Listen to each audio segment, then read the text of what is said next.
तर शेतकरी बांधवांनो, आता एक महत्त्वाची बातमी समोर येत आहे। महाराष्ट्रामध्ये कोकण, पश्चिम महाराष्ट्र, मराठवाड्याच्या काही भागामध्ये, त्याचबरोबर विदर्भामध्ये आपल्याला चांगल्या स्वरूपाचा पाऊस दिनांक 27 जून वार शुक्रवारी आपल्याला पाहायला मिळू शकतो। तर मित्रांनो, जाणून घेऊयात 27 जूनचा सविस्तर असा हवामानाचा अंदाज। सुरुवात करूयात कोकण विभागापासून। तर पालघर, त्याचबरोबर मुंबई, रायगड, दापोली, रत्नागिरी, सिंधुदुर्ग या भागामध्ये आपल्याला पावसाची संततधार पाहायला मिळणार आहे। सारखा पाऊस आपल्याला या ठिकाणी पाहायला मिळू शकतो।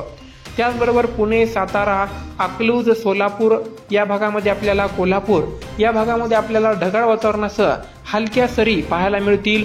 तुरळक ठिकाणी मध्यम स्वरूपाचा पाऊस सुद्धा होऊ शकतो।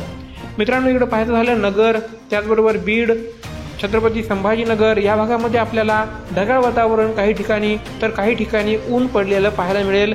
हलक्या सरी आपल्याला पाहायला मिळू शकतात। मोठा पाऊस या भागामध्ये होणार नाही।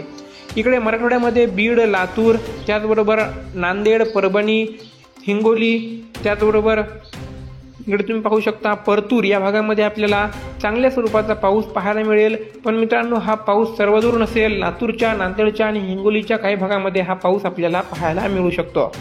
त्यानंतर इकडे अकोला, वर्धा या भागामध्ये आपल्याला वातावरण कोरडं पाहायला मिळत आहे। त्यानंतर इकडे विदर्भामध्ये अमरावती, नागपूर, गोंदिया, गडचिरोली या भागामध्ये आपल्याला चांगल्या स्वरूपाचा पाऊस पाहायला मिळू शकतो। पण मित्रांनो, लक्षात घ्या की हा पाऊस सर्वदूर नसणार आहे। या ठिकाणी पावसाच्या हलक्या सरी संपूर्ण महाराष्ट्रामध्ये आपल्याला पाहायला मिळतील। पण हा पाऊस सर्वदूर कुठेही होणार नाही। एका जिल्ह्यात पडेल तर शेजारच्या जिल्ह्यात पडणार नाही, एका तालुक्यात पडेल तर शेजारच्या तालुक्यामध्ये पडणार नाही। त्याचबरोबर जर आपण पाहिलं तर संध्याकाळच्या सुमारास आपल्याला महाराष्ट्रामध्ये कोकणाव्यतिरिक्त इतर कुठेही पावसाची शक्यता नाही। हलक्या सरी मात्र येत राहतील। तर मित्रांनो, हा होता दिनांक 27 जून वार शुक्रवारचा संपूर्ण महाराष्ट्राचा सविस्तर हवामानाचा अंदाज।